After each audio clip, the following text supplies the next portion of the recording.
लोकसभा चुनाव को लेकर देश में राजनीतिक सरगर्मी तेज है। ऐसे में मणिपुर की जो घटना घटी है उसे लेकर के राजनीतिक गलियारे में सरगर्मी और भी तेज हो गई है। आपको हम बता दें कि बीजेपी के जो प्रदेश प्रवक्ता है डॉक्टर विनोद शर्मा, उन्होंने अपने पद से इस्तीफा दे दिया है। उन्होंने कहा है कि ऐसे में जो बीजेपी की जो मुख्यमंत्री हैं मणिपुर के, उन्हें अब तक इस्तीफा दे देना चाहिए था और प्रधानमंत्री को भी इस्तीफा दे देना चाहिए था। लेकिन डॉक्टर विनोद शर्मा ने साफ तौर पे कह दिया है कि जिस प्रधानमंत्री को विदेश घूमने से फुर्सत नहीं हो वो मणिपुर में क्या जाएंगे। ऐसे में उन्होंने साफ कहा है कि प्रधानमंत्री के पास फुर्सत ही नहीं है, वो अपने कार्यकर्ताओं के साथ छलावा कर रहे हैं और झांसा दे रहे हैं, झांसा दे करके कार्यकर्ताओं के साथ काम करते हैं।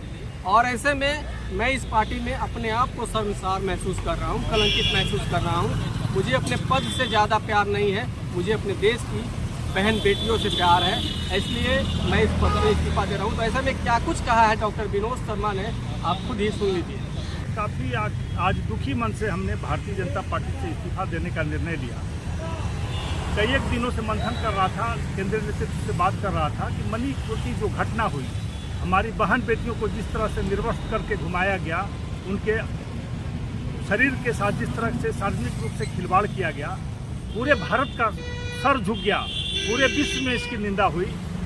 वहाँ के मुख्यमंत्री कहते हैं कि इस तरह की सैकड़ों घटना हुई है, हम किस पर कार्रवाई करें। हमारे भाजपा के मुख्यमंत्री हैं, आप मुख्यमंत्री थे, आप नहीं कार्रवाई करेंगे तो कौन करेंगे।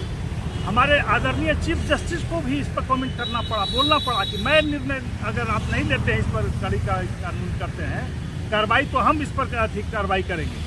उसके बाद भी हमारे आदरणीय प्रधानमंत्री जी सोए हुए हैं, कोई कार्रवाई नहीं करना चाहते हैं, मुख्यमंत्री को बर्खास्त नहीं करना चाहते हैं। तो ऐसी क्या आपकी माने कमजोरी है उनसे, क्या आपकी नज़दीकियाँ हैं कि आप उनको बर्खास्त नहीं कर रहे हैं। आप एक तरफ बेटी बचाओ का नारा देते हैं, आप नारी सशक्तिकरण की बात करते हैं, आप कहते हैं कि हमारा सनातन संस्कृति बहुत मजबूत हो, हम अपने हिंदुत्व की बात करते हैं। क्या हमारे धर्म नहीं सिखाया है, हमारे सनातन संस्कृति नहीं सिखाया है कि अपनी बहन बेटियों को नंगे करके घुमाओ, तालियां बजाओ, उनका रेप करवाओ। और प्रधानमंत्री जी को थोड़ी शर्म नहीं आ रही है उस मुख्यमंत्री को बर्दाश्त करने में, चीफ जस्टिस के कहने के बाद भी बर्खास्त नहीं कर रहे हैं। तो हमें लगा कि इंसानियत के नाते इस बात को रखना चाहिए। इंसानियत एक, मैं इंसान हूँ, हम भी एक पिता हूँ लड़की का, अब किसी बहन का भाई हूँ, किसी माँ का बेटा हूँ। हमें लगा कि अपराध होगा, हमारा चेहरा कलंकित होगा, तो मैंने भारतीय जनता पार्टी से इस्तीफा दिया और कहा कि मैं अब इस लड़ाई को लड़ूंगा, अपनी माँ बहनों की लड़ाई को सड़कों पर ले जाऊंगा, आम जनता के बीच में ले जाऊंगा, भाजपा के असली चरित्र को दिखाऊंगा, जो कहते कुछ है और करते कुछ है। ये भोले भाले कार्यकर्ताओं को फंसाकर काम करवाते हैं और सत्ता सुख के लिए कोई भी कुर्बानी देते हैं, कोई भी ये बड़ा से बड़ा अपराध कर सकते हैं। अब ऐसे में सर किस पार्टी को ज्वाइन करिएगा? देखिए, इस पर हमने अभी नहीं सोचा है। अभी इस आंदोलन को हम आगे ले जाएंगे, इन माँ बहनों की आवाज़ को हम पूरे सड़क पर, चौराहे पर ले जाएंगे, आम जनता को जागृत करेंगे और भारतीय जनता पार्टी और नरेंद्र मोदी जी को ये बताएंगे कि देश की जनता सर्वोपरि है।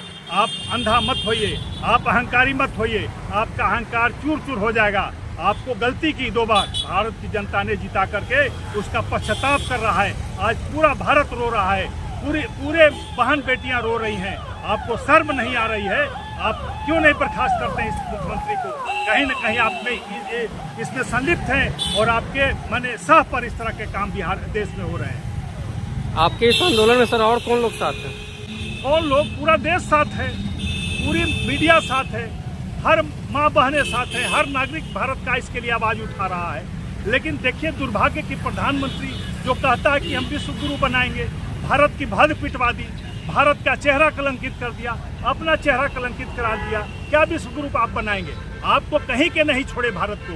आज तक जो घटना भारत में नहीं हुई, आपके नेतृत्व में हुई, जो इतिहास के कालों पन्नों में अंकित रहेगा आपका नाम कि आपके प्रधानमंत्री रहते हुए भारत की बेटियां नंगे घुमाई गई, उनके साथ दुष्कर्म किए गए रोडों पर।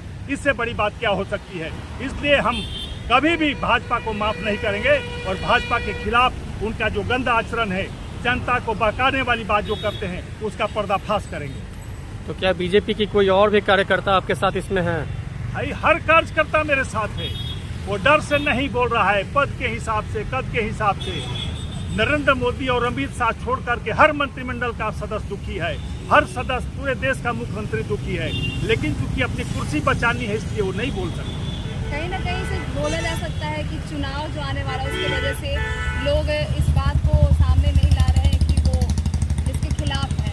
निश्चित रूप से वो लोग डर रहे हैं कि हमारा कुर्सी चला जाएगा, हमारी टिकट चली जाएगी, हमारे संकेत माने हम संदेह के घेरे में आ जाएंगे। इसलिए चाहते हुए भी वो लोग चुप है, लेकिन देश की जनता चुप नहीं रहने वाली है। देश की जनता सजग है और वो जानती है कि सच्चाई क्या है। कब तक झूठलाओगे सच्चाई को? इस वीडियो को दबाए रखा इस सरकार ने, मणिपुर की सरकार ने। 4-5 दिन पहले वो जारी हुआ, तब देश की जनता जागी कि इतना बड़ा कुकर्म यहाँ का मुख्यमंत्री करवा रहा है और ये माफी योग्य नहीं है। पूरे देश में इस घटना को लेकर के आंदोलन हो रहे हैं, सभी कर रहे हैं, लेकिन ऐसा नहीं हुआ कि प्रधानमंत्री जा करके मणिपुर में मिले किसी उस बेटी से। अरे भाई, प्रधानमंत्री के पास समय कहाँ है विदेश घूमने के अलावा, अपना चेहरा चमकाने के अलावा, अपना आप देखते हैं कि ड्रेसिंग करते हैं निकलने के पहले। प्रधानमंत्री कहते हैं कि समय नहीं है, अलग से उसके लिए वो जो ड्रेसर होते हैं चेहरा पेंट करते हैं, चमकाते हैं, बाल झाड़ते हैं। तो प्रधानमंत्री को अपने लिए समय है, बेटियों के लिए समय कहाँ है? उन्हें तो शर्म भी नहीं आ रही कि इतनी बड़ी घटना हो जाए और लोकसभा में हम जवाब दें, देश की जनता को बताएं कि दुर्भाग्यपूर्ण है, हम कड़ी कार्रवाई करेंगे, मुख्यमंत्री को बर्खास्त करेंगे। ये हिम्मत नहीं है। आप लोगों को पूछना चाहिए आरएसएस और बजरंग दल के लोगों से कि आप क्यों सोए हुए हैं? क्या वो देश की बहन बेटियां नहीं है? कहीं एक छोटी घटना होती है तो चिल्लाते हैं, रोडों पर प्रदर्शन करते हैं, आप दूसरे पर हमले करते हैं। आज क्यों नहीं हमले कर रहे हैं अपने मंत्रियों पर, अपने प्रधानमंत्री के खिलाफ नहीं किए बोलते हैं? इसका मतलब कि आप लोग मिलजुल कर बहन बेटियों को आप आतंकी राज में लाना चाहते हैं। जो पाकिस्तान में है कि बहन बेटियां घर से नहीं निकले, वही आप करना चाहते हैं। आप बहन बेटियों को दबाना चाहते हैं, जो संभव नहीं है। सर, आपने इतना बड़ा फैसला लिया है इस्तीफा देने का, क्या आपको लगता है कि आपके इस्तीफे से बीजेपी को कोई फर्क पड़ेगा? अरे भाई, फर्क पड़े न पड़े, मैंने इंसानियत निभाई है, अपनी माँ बेटियों की आवाज को बुलंद किया है, देश की जनता हमारे साथ है, तो फर्क तो पड़ेगा।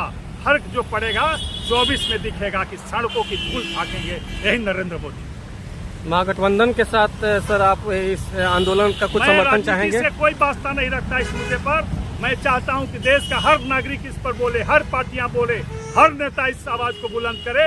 ये अपराध नहीं करने देंगे। बहन बेटियों जो भी हो, अगर बहन बेटी जिनकी माँ होंगी जरूर इस पर सोचेंगे, और जिनके पास दलाली अपनी माँ और बहन की करते होंगे वही इस पर कोई ठोस निर्णय नहीं लेंगे, इसके खिलाफ नहीं बोलेंगे।